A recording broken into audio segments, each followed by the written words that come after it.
एक तरफ राहुल गांधी अपनी अधिकार बचाओ यात्रा के साथ देश के हर कोने में आवाज उठा रहे हैं, दूसरी तरफ नरेंद्र मोदी दुनिया के सबसे बड़े इकोनॉमिक बैटलफील्ड पे अमेरिका के डोनाल्ड ट्रंप के खिलाफ लड़ रहे हैं। और इस सब के बीच एक खबर ने पूरा देश हिला दिया है, भारत जीएसटी रेट कम कर। सवाल ये नहीं है कि ये सब क्यों हो रहा है, सवाल ये है इस खेल का विनर कौन है, राहुल गांधी का अधिकार, मोदी का देश या ट्रंप का अमेरिका फर्स्ट। तैयार हो जाओ, क्योंकि ये खेल सिर्फ पॉलिटिक्स का नहीं बल्कि देश की फ्यूचर। राहुल गांधी ने अपनी अधिकार बचाओ यात्रा शुरू की और इसका मैसेज सीधा है, लोकतंत्र खतरे में। उनका कहना है कि जनता के हक छीने जा रहे हैं, कि देश का हर व्यक्ति अपना अधिकार वापस मांगे। ये यात्रा कोई छोटी बात नहीं है, लाखों लोग जमा हो रहे हैं, स्लोगन्स बोले जा रहे हैं और राहुल गांधी का नैरेटिव हर दिन और तेज होता जा रहा है। ना सरकार सुन रही है, ना सिस्टम काम कर रहा है, ये उनका नया मंत्र है। लेकिन दोस्तों, ये बात थोड़ी सी उलझन वाली है। कांग्रेस, जिसने भारत पे सबसे ज्यादा साल राज, जिसने देश के हर कोने में अपना झंडा गाड़ा, आज वही कांग्रेस लोगों को कह रही है कि तुम्हारे हक छीने जा रहे हैं। तो सवाल ये है,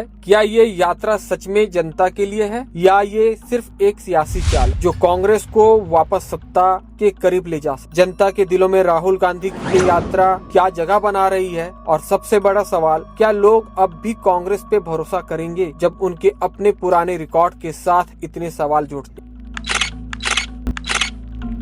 एक तरफ राहुल गांधी बोल रहे हैं कि लोकतंत्र को बचाना है, लेकिन दूसरी तरफ लोग ये भी पूछ रहे हैं, जब कांग्रेस के हाथ में सत्ता तब लोकतंत्र कितना सुरक्षित? ये एक ऐसा सवाल है जो हर इंडियन के मन में उठ रहा है। सबसे बड़े स्टेज पे खड़े हैं अमेरिका के डोनाल्ड ट्रंप ने टैरिफ के जरिए इंडिया को एक बड़ा चैलेंज दिया है। उनका कहना है अमेरिका फर्स्ट, लेकिन मोदी ने जवाब दिया, भारत भी पीछे नहीं रहेगा। ये टैरिफ वार कोई छोटी लड़ाई नहीं है, ये एक ऐसा खेल है जिसमें न सिर्फ देश का इकोनॉमी का सवाल है बल्कि भारत की ग्लोबल इमेज भी दांव पे लगी। मोदी ने साफ कर दिया है, भारत अब वो पुराना देश नहीं जो दुनिया के बड़े प्लेयर्स के सामने झुक जाता। आज का भारत अपने इंटरेस्ट के लिए लड़ता है, अपने प्रोडक्ट्स के लिए, अपने मार्केट्स के लिए और अपने लोगों के लिए। लेकिन ये लड़ाई आसान नहीं है। ट्रंप का अमेरिका अपने टैरिफ्स के साथ पूरा जोर लगा रहा है और मोदी का भारत इसका जवाब दे रहा है, अपने मैन्युफैक्चरिंग को बढ़ाकर, एक्सपोर्ट्स को बूस्ट करके और अपनी इकोनॉमी को और मजबूत करके। ये एक ऐसा मूवमेंट है जो हर इंडियन के दिल में गर्व जगाता है, क्योंकि जब दुनिया के सबसे पावरफुल देश के सामने अपना देश खड़ा होता है तब लगता है कि हम सच में विश्व गुरु बनने की राह। लेकिन एक सवाल अब भी है, क्या मोदी इस टैरिफ वार को जीत पाएंगे या ट्रंप का अमेरिका फर्स्ट स्ट्रेटेजी भारत के लिए एक नई मुश्किल खड़ी करेगी?